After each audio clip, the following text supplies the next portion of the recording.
Hello नमस्कार सभी बच्चों को। मेरा नाम कृष्णकांत यादव। तो आज की इस वीडियो में देखेंगे यूपी होमगार्ड के लिए 100 क्वेश्चन लेके आया हूँ, जो कि साल 2025-2026 में ऐसे कोई भी एग्जाम हो, प्रत्येक एग्जाम में ये काम देंगे। तो जैसे कि आप तैयारी करना कर रहे हो एनडीए वगैरह की, या फिर SSC CGL NTPC railway group D, यानी कि सभी में पूछे जाते हैं ये क्वेश्चन। तो चलिए एक एक करके प्रत्येक क्वेश्चन को सॉल्व करते हैं। भारत का संविधान कब लागू हुआ? 26 जनवरी 1950।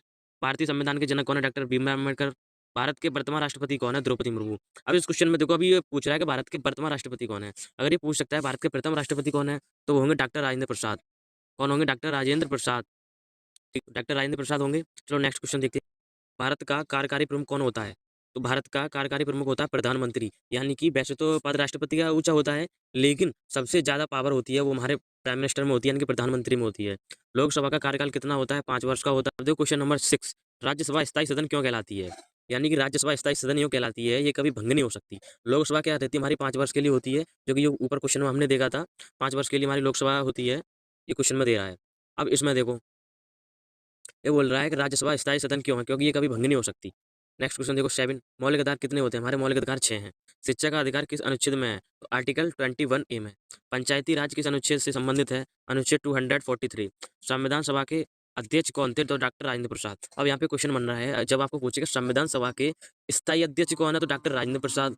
और अस्थायी पूछे तो डॉक्टर सच्चिदानंद सिन्हा। तो ऐसे करके आपको ऑप्शन पर टिक करना है। आगे देखते चलो। तो अभी तक हमने ऊपर क्वेश्चन देखे थे इंडियन पॉलिटी, अब देखते हैं इंडियन हिस्ट्री।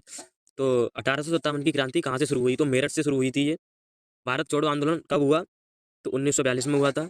असहयोग आंदोलन कब शुरू हुआ था? 1920 में। दांडी यात्रा किसने की थी? तो महात्मा गांधी ने की थी।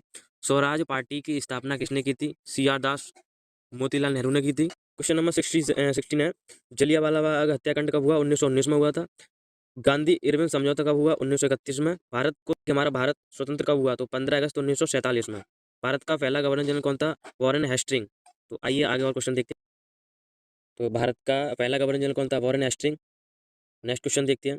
भारत का राष्ट्रीय पशु क्या है? तो बाघ है। ये तो पूछता है उत्तर प्रदेश का राष्ट्रीय पशु क्या है, तो क्या बताओगे आप? तो आपको बताना है बारहसिंगा। तो अब इधर देखते हैं। तो अभी क्वेश्चन देखते हैं इंडियन जियोग्राफी। तो फर्स्ट क्वेश्चन है, भारत की सबसे लंबी नदी। तो ये गंगा नदी है। इसकी लंबाई कितनी है? 25-25। तो ये भी आपको याद रखनी है, इसकी लंबाई कितनी है ये भी। चलो नेक्स्ट क्वेश्चन देखते हैं। भारत का सबसे बड़ा राज्य कौन सा है? तो राजस्थान है। भारत का सबसे छोटा राज्य कौन सा है? गोवा। भारत का सबसे ऊंचा पर्वत शिखर कौन सा है? तो कंचनगंगा। थार मरुस्थल किस राज्य में है? राजस्थान में। गंगा किस शहर से होकर बहती है? तो वाराणसी प्रयागराज। भारत का राष्ट्रीय पक्षी क्या है? तो मोर है। भारत का राष्ट्रीय फूल कौन सा है? तो कमल है। तो ये तो हो गया हमारा भारत का राष्ट्रीय फूल। और पेपर में ये आ सकता है कि उत्तर प्रदेश का राष्ट्रीय फूल क्या है? तो आप बताओगे पलाश। क्या है उत्तर प्रदेश का राष्ट्रीय पुष्प क्या है?